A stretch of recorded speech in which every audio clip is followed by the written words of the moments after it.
3 heat settings. You just got a button on the jacket there, hold it down for 3 seconds, and you have the red mode, which is the hottest.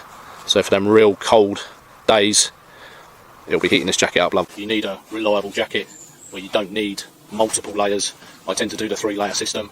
I think with this jacket, you're going to do a 2-layer system, a warm, thermal, and this jacket. So you've got heat within the arms and the back, and a heat section in the chest. I've just pressed it now, and the heat is pretty much instant. So when you go out in the mornings and you feel a bit nippy, you know, that heat cuts straight in. And then if you get too warm, you either vent it with a 2-way zip, or you turn the heat down by pressing that button. So blue's medium, red's the warmest, and green is the coolest. It's made of soft shell, which is a great material, really robust and water resistant. So this jacket will take a hammering. And I like the long back as well. When you're sitting down on logs or on the ground, you've got that extra bit of protection. The thing that also I like about this jacket, so you can put all your bits and pieces in, and they're very large. You know, you can get a lot of gear in here for your outdoor exploits. 2 large pockets here. This is what I like. It's cold, you're going out for a walk, you can just stuff your hands in there. And if it's raining, you know, you haven't got the downward pockets where all the water's going in. Within inside the jacket, you have a little internal pocket, and that's where your 12-volt power pack lives. And if you press the button on the power unit, it tells you what percentage of power is left in the bank.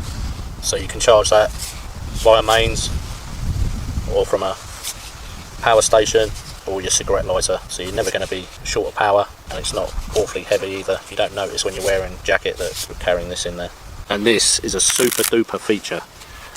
One of my pet hates is when you get a jacket that rides over your hands, because the elastic goes or stretches, or there's no elastic at all in the jacket.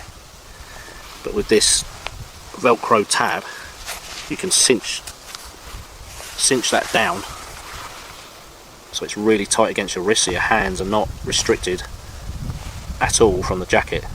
Really strong Velcro, and that jacket's not riding down on my hand, so problem eliminated. Heated jacket, you can go rambling and you can go through thick undergrowth and not worry about ripping your arms or your jacket to pieces.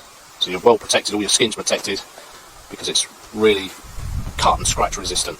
There's sharp gorse there, and I don't feel a thing, and it's not snagging the jacket at all. I like something that's going to last me for a fair old while. And if you've ever done something like this, you know what it's like. It ripped to pieces. So it's holding up real great, and I'm not one scratch on my body, and the jacket's intact. So I'm back out, and as you can see, the jacket hasn't snagged, and that's what I'm looking for. Nothing worse than putting holes in your jacket. This is another reason I wanted a heated jacket. I'm just going up my tree stand, because I sit up here quite a bit and look at nature, and if I do decide to take my rifle or my crossbow up to this tree stand, I know I can sit up here and have the flexibility of this jacket. So at the moment, you know, I'm quite warm, but say I'm up here for an hour or 2, I've got that added advantage of holding that down for 3 seconds and I'm into the heat.